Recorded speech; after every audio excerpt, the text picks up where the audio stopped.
My guest today is Jody Underwood, the founder and president of EdOpt, or Education Options, a platform offering information, support, and connections to New Hampshire families who want to explore their education options. Jody has spent most of her professional life involved in education in one way or another, including getting a PhD in science and technology education to complement her master's degree in computer science. She worked for many years in the research division of Educational Testing Services, the nonprofit that administers tests such as the SAT exam. And Jody's helped to support the launch of new microschools in her state and expand education entrepreneurship and innovation throughout New Hampshire. Jody Underwood, welcome to the Liberated Podcast. Thank you for having me, Kerry. It's great to have you here. I am so excited by everything that's happening in New Hampshire. I know you're very much a part of helping to support and expand education options throughout the Granite State. And it's just, again, really exciting to see that expansion happening at the same time that the growth of school choice policies is also expanding there. So I'd love to hear a little bit about your backstory, Jody, because I think it's fascinating, working for ETS, Education Testing Services, and kind of being involved in education in a variety of ways, but then starting to become more interested in education entrepreneurship throughout your career. I know you mentioned to me that you thought that you wanted to help start a charter school at one point in New Hampshire and then ended up not doing that, largely because of the bureaucratic hoops that you discovered you had to run That's through. right. And so then, found, discovered the promise of these micro schools and various learning pods and arrangements there that you thought, would have even more potential and less kind of bureaucratic barriers. So lots to cover, and that ultimately culminated, of course, in you launching EdOpt last year. But tell me, a little bit of the origin of this. At what point in your kind of career in education did you become interested in education choice and innovation? Well, I think it started a long time ago. In my master's degree in computer science, I focused on artificial intelligence. Mm, And the thing I got interested in there was creating an intelligent tutoring system or systems to help people learn individually. Because I knew already, this is in the mid 80s, I knew already that what schools were doing, that one size fits all thing, didn't work. I read John Holt during that era, and yeah. I was convinced. And so I did. I worked at Carnegie Mellon after that on an intelligent tutor for algebra. And it was a really, interesting and fun experience. But, fast forward um, to, I guess, more recently, I was on the school board for over 12 years in my small school district of Croydon. And the more I tried to make change in there, it was just so hard. I mean, there were so many rules and regulations and laws that really kept you from doing something innovative. The teachers weren't trained to really do it. I always tried to, I mean, we have a small K to 4 school with, say, 25 kids. I mean, that varies from year to year. And I really tried to encourage the teachers and the principal to do more than just have the same, multi-age kid. Well, it was more like multi-grade classrooms because they still felt the need to cover the standards, not teach the kids. It's just ingrained in their training. They're like, but I'd have to, cover the standards anyway, even if I taught them in like groups of kids at the same reading level, and they just wouldn't do it. So more and more, and especially after I left the school board, looking at it from the outside, it's like, yeah, it's just a real hard nut to crack. And I was still on the school board at the time when I decided with a couple of friends to write an application for a charter school. And we were at it for a few months. We met with the chair of the state board of ed. We met with the commissioner. We had other advisors helping us figure out what to do, but we wanted to do really what's turned into learning centers and micro schools. I like calling them learning centers rather than micro schools because I think they're not the traditional school. To me, it's a misnomer and leads people maybe in not the direction I would like them to go, right? Um, but anyway, that's just me. And so but there were too many regulations that we needed to follow to do that. And we just decided, no, it's not the kind of school we want to start, right? We want to do something more, individualized and so on. Um, and then I helped Micah Studios in Newport. So they were just interested in doing it, and they were talking to me, and I was like, yeah, let's do this. And I stepped away when they actually finally opened up. So I'm not like, written down anywhere. I'm in like a newspaper article actually, but that was about it. But I did go through the experience with them in doing that. And Stacy Hammerland, who is the principal of Micah Studios, she was actually on our board for Education Options for a while, and helped us start our program. So we, kind of in kind kind of thing. Um, Goodness. Yeah, there's just so much. You're muted. Sorry about that. So there's so much there, Jody. I'm wondering what you saw as you were becoming more interested in these learning centers, the various ways homeschooling can be practiced, micro schools or low-cost private schools, all of these options. How did you see the sort of growth of these models um, sort of coexisting with the growth of school choice policies in New Hampshire that enable education funding to follow students? Um, I mean, I'm obviously tracking that, but I don't feel like that's the main thing that we're pushing, or leveraging, but clearly that has made options, a lot easier for people. Um, Boy, really it was just talking to people. Um, I I met a woman in a bank um, who told me about her kid who was in seventh grade and couldn't read. And he was on the spectrum, but still his IQ was high enough that they knew he'd be able to learn to read. And the school basically gave up on him. I think they didn't really try, according to the mother. They just said, "Oh, don't worry, he doesn't need to learn to read. He can just use text to speech, for the rest of his life." And when he's what, I don't know, walking around the supermarket, to not be able to read just seemed, I mean, just absurd. And I said to this woman, I was like, you really just need to take him out. And she's like, yeah, but I can't homeschool and I can't afford private schools and da da da. And I was like, well, this is when Micah first started. And I said, well, did you know there's a drop-off learning center in Newport? And she's like, you're kidding me. I had no idea. And the next day she called them. And I don't know what happened after that. This is even before EdUp started. It was just one of those stories. And more and more, and I talk to a lot of people about this stuff. I can't tell you how often I explain micro schools to people, and then even homeschool co-ops. So I have another story. Mhm. There's a woman who contacted us at EdOpt who told us that she had a kid in second grade who was falling behind, just not keeping up with reading or whatever it was, and a daughter in fourth or fifth grade, I forget, who was bored out of her mind. And she was like, what should I do? I can't homeschool. I live in the middle of nowhere. And so we had a phone call. Turns out she lives a half hour from me. She's not in the middle of nowhere. There's a very rich homeschool community in this area. She had no idea even about that. She thought she'd have to stay home and take care of her kids all day. And so we had this conversation, and I said, well, have you ever thought about a homeschool co-op? Because I like to go in that direction. I like to start with homeschooling. And if that really, I mean, everybody has their reasons, their stories that it wouldn't work for them. I suggested homeschool co-op, and she's like, what is that? And I said, a few families get together and they share responsibilities. They might go on field trips or, take turns teaching different subjects or bringing people in. And she's like, we can do that?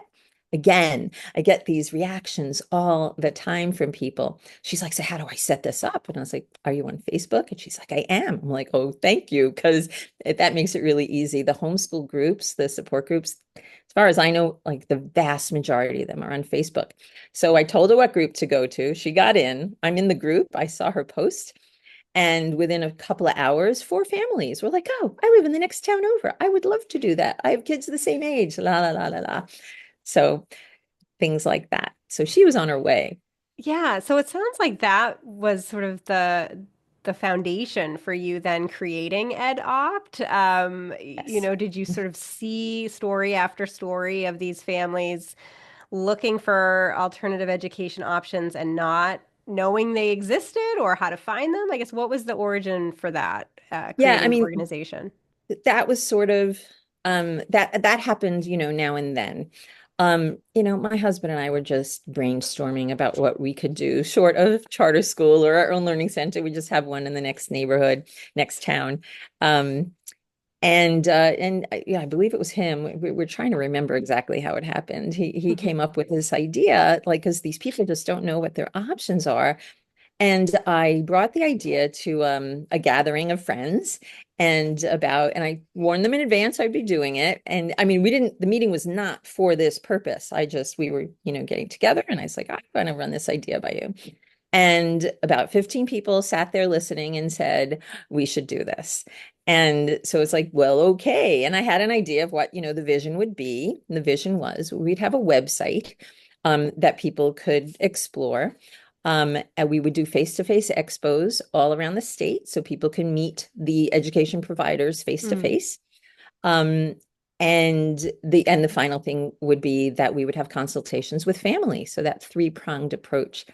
And we started with the first two, right? We quickly got up a website, a minimum viable website, and we scraped the options from all over the place, the state education website, a homeschool education, the Granite State Home Educators. I'm sure you're familiar with them.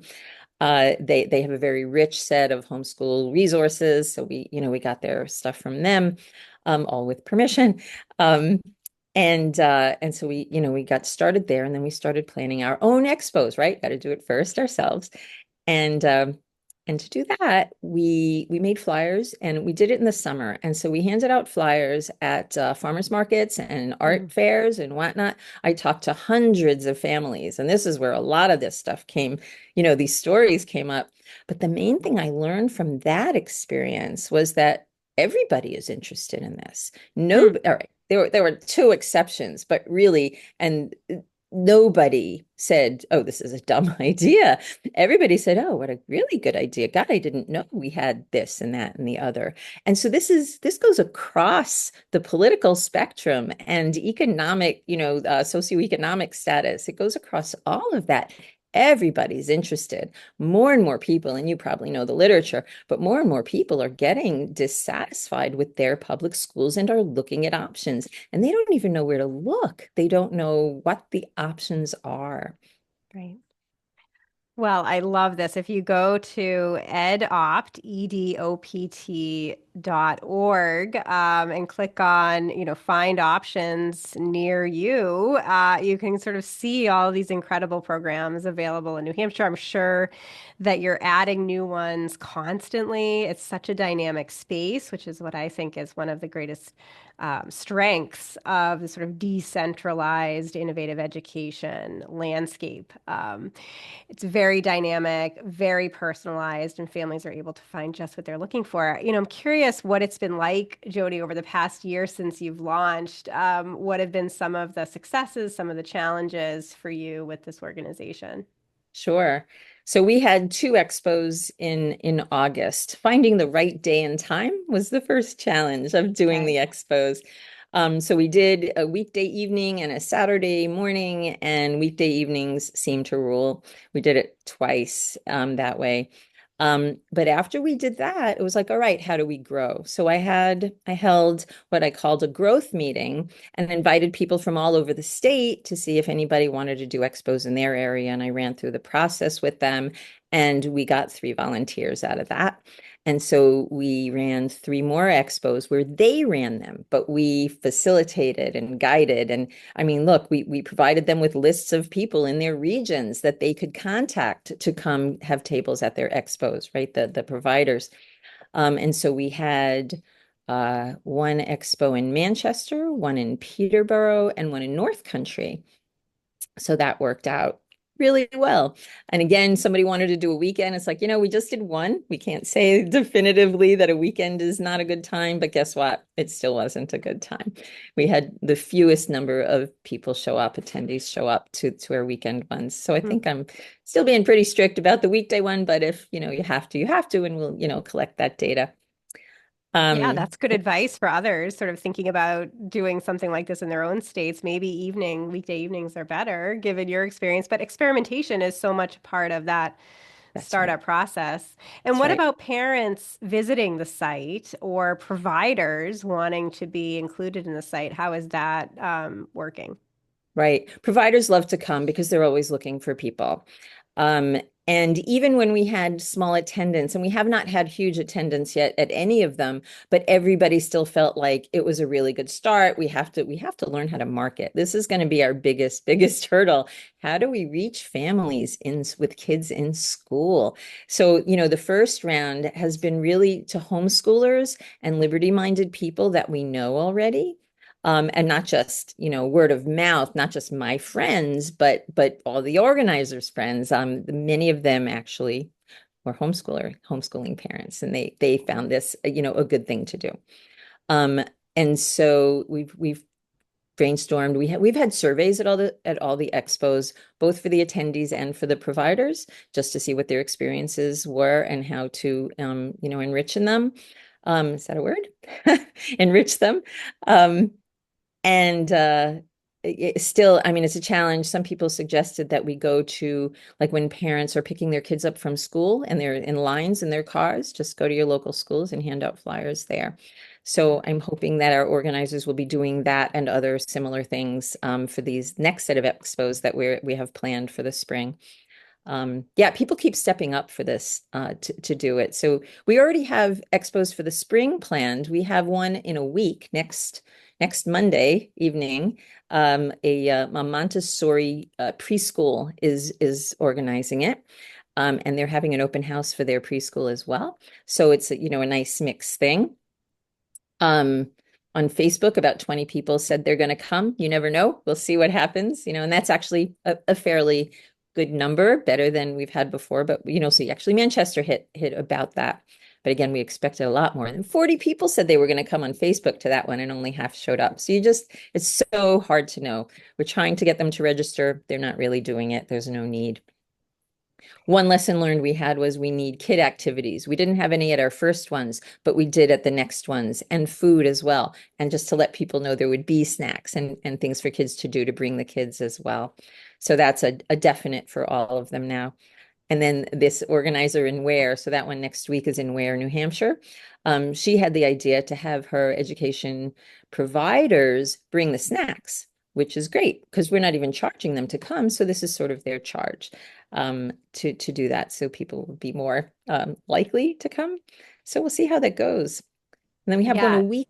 Sorry. Oh, Yeah. well, I was just going to say, I love on the website, parents can um, click on what they're looking for, whether it's a homeschool activity or a preschool or a learning center or public schools. Just clicking on learning centers, which are more of these sort of micro school models.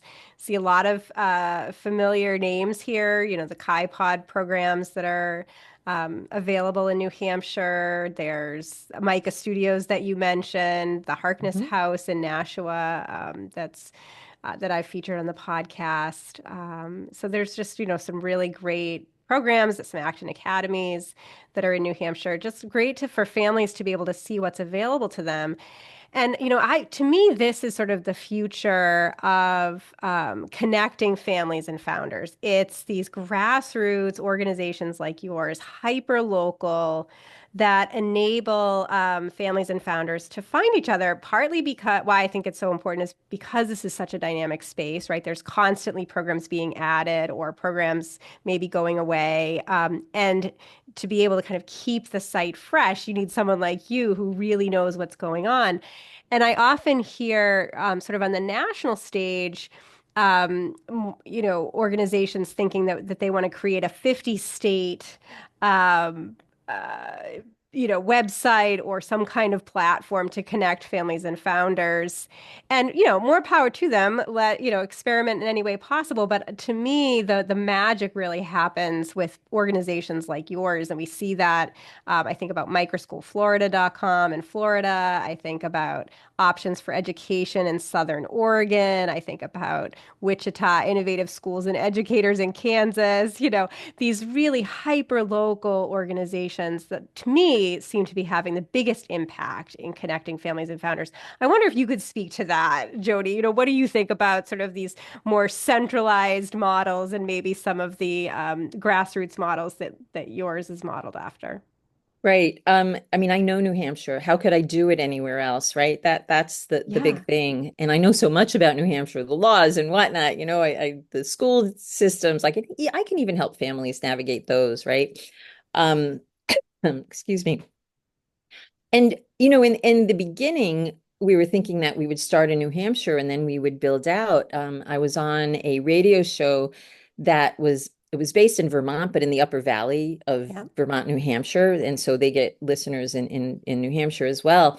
And they have nothing like this in Vermont. They're like, "Can you do this here too?" And I'm like, "If you find me somebody who wants to round that up in New Hampshire, I'd be happy to mentor them." And Yeah. so I think the networking thing is very important. So we share our learned experiences with each other. I actually have a phone call later this week with Love Your School. That's another Yes. one of these Yeah. Jenny navigators. Clark in Yep. Arizona. Yep. Yep. And I believe they have 3 states that they Yes. have. Yeah. I wouldn't mind being a link in their site to send people to New Yeah. Hampshire, right? But then it would come to my site. So maybe it works more like that. But I think you're right. I think it needs to be local because you know your local stuff. Yeah. So, what do you say to folks who, will say, well, we need these navigators because parents really don't know anything. They don't know what they want. They don't know how to gauge quality. We need navigators to sort of be that filter for parents. And, that tends to rub me the wrong way. I'm curious what you would say. Yeah, it's not the right way to think about it. I'm not going to recommend, well, only when I learn what their needs are will I recommend a direction to go. But the parents are the ones who know their kids best. They're the ones who know, I mean, and they can try things. And if they don't work, they can try something else, which you can never do in school. They take that one size fits all approach, right? So I would never filter my stuff by what I like, because that's not the point. Yeah. And what I really want to do is empower families, parents, and any definition of parent that you want to use, right? um, to not be afraid to do this, Yeah. to address their misconceptions and their fears, because there's a ton, the famous homeschool one, which I can't believe is still out there. Like, but what about socialization? It's like, are you kidding me? The homeschoolers have the best kind of socialization. Schools group your kids by the same age. Like, how's that for something that is not like anything else in your life?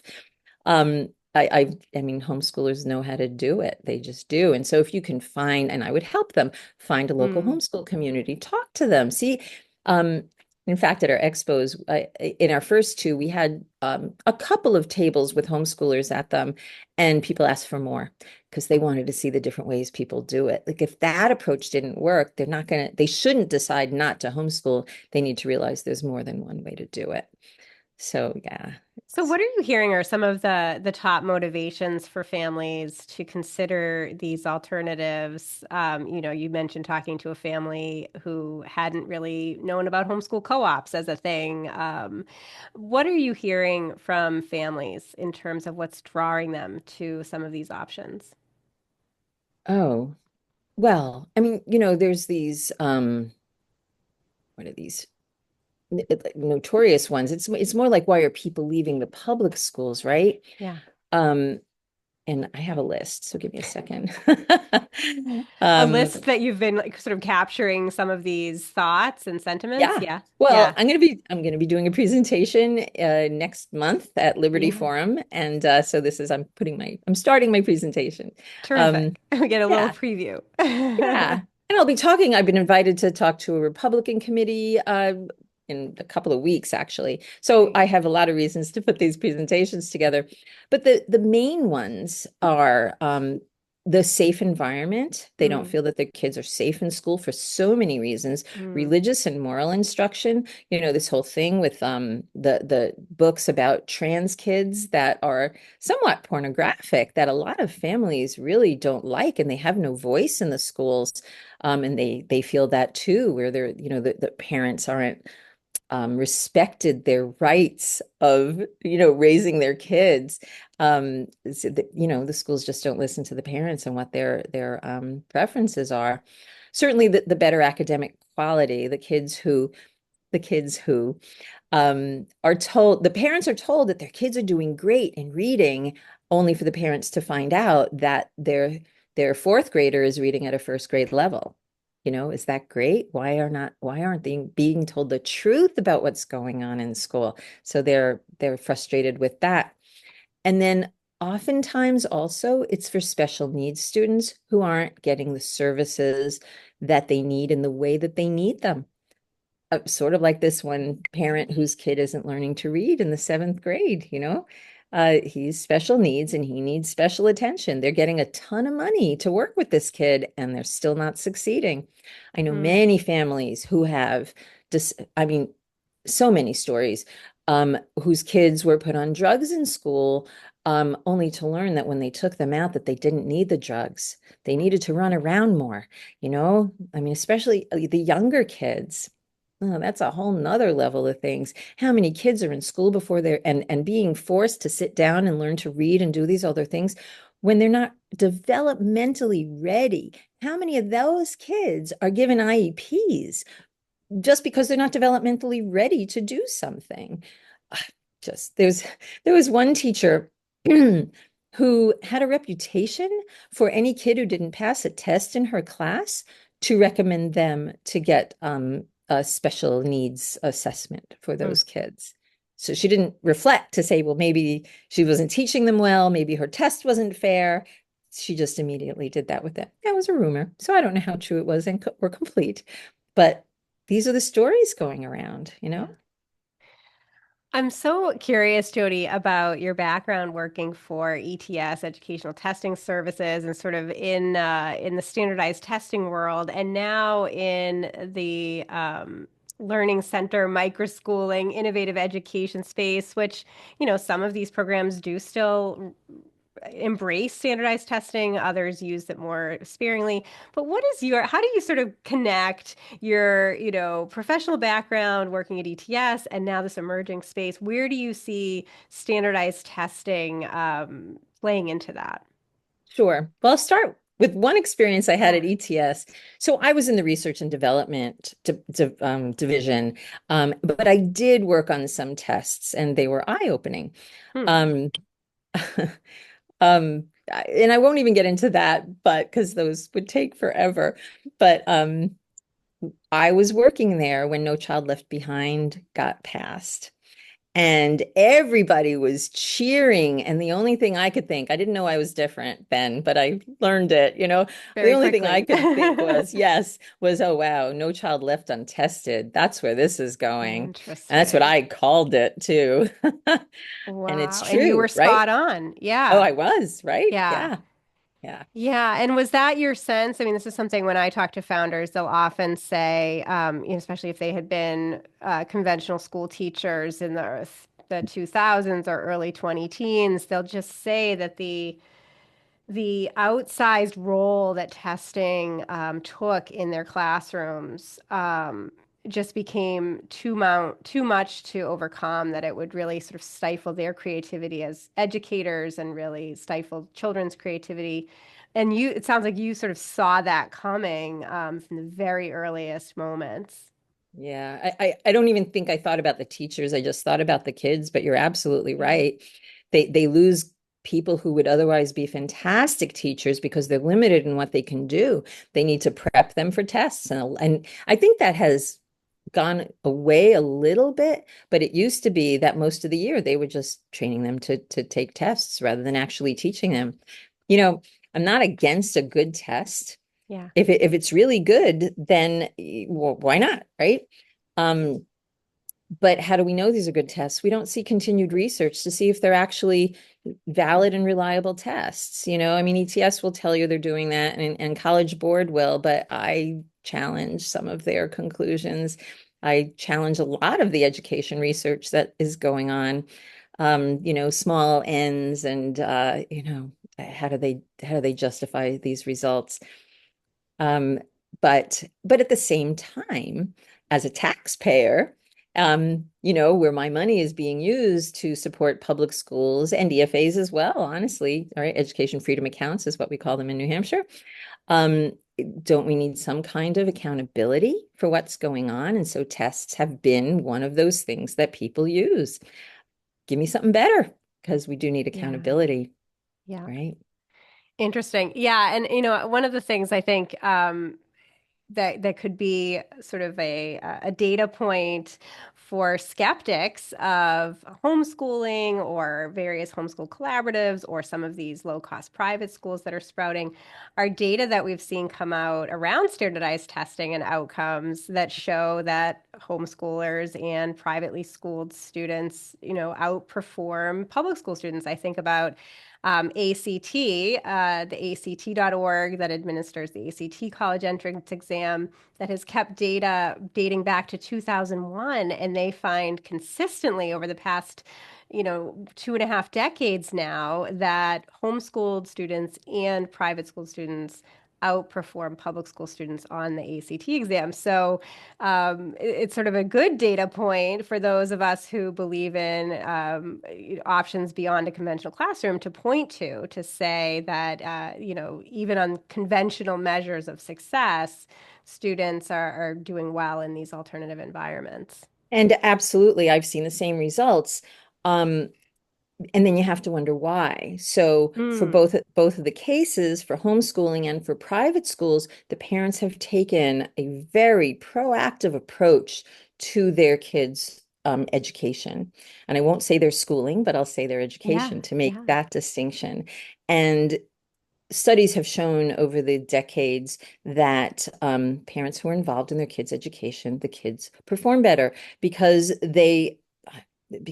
their parents are modeling it for them, right? They're not right, just forcing them to sit down and do stuff. They're reading to them, they're reading to themselves. They're just modeling well-educated people, I would right, say. right. Um, and that is maybe why so many people actually have no problem with public schools, because their families are educated. And so those kids are getting educated perhaps in spite of public Mm, schools. But that's a that, good point. yeah, Yeah, and how can we tell? yeah. That's the funny thing.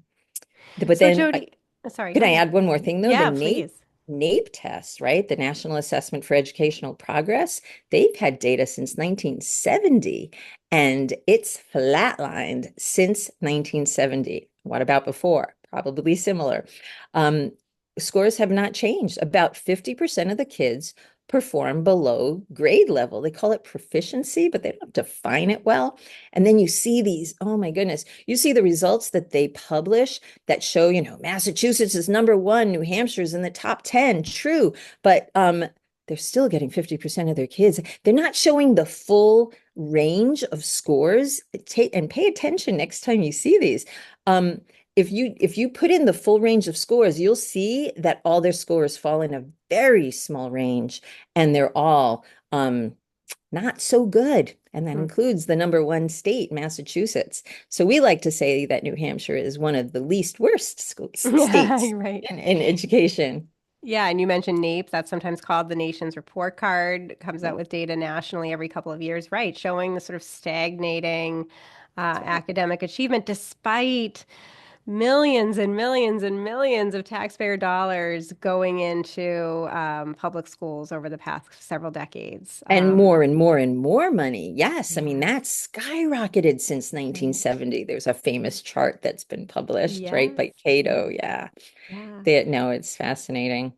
And then what's really disappointing, of course, is that NAEP was meant to be an accountability measure, but they make it sound like everybody's doing great instead of actually reporting the news. Hmm. You know, they're taking a public schools uber alles approach instead of, hey, there's something wrong here. They're not doing that, and that's very disappointing. Hmm.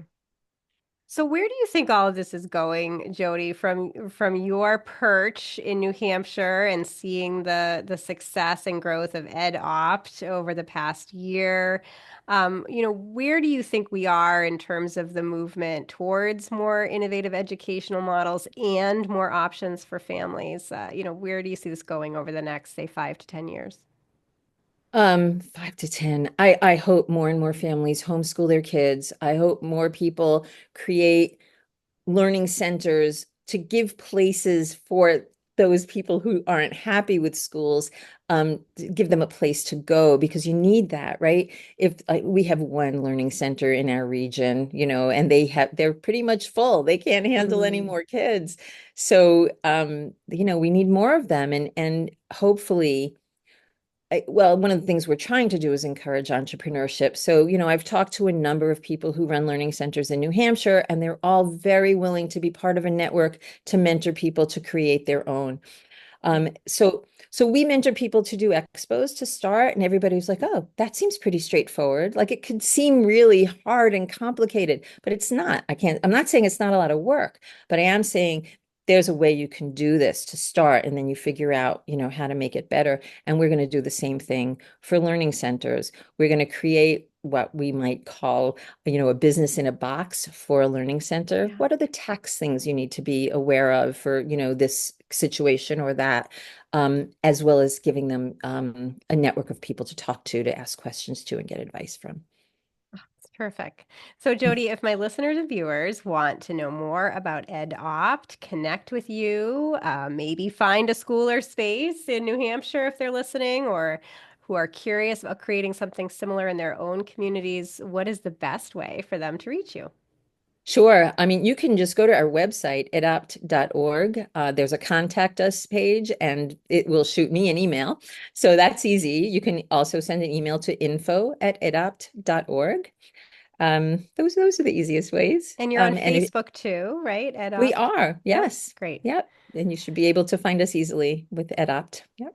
Great. Well, I'm so excited that you've built EdOpt. It's great to see these, again, sort of grassroots, decentralized platforms connecting families and founders to each other so they can find just the right fit for the children in their communities. And Jody Underwood, thank you so much for being on the Liberated podcast. Thank you, Kerry. It's great to be here.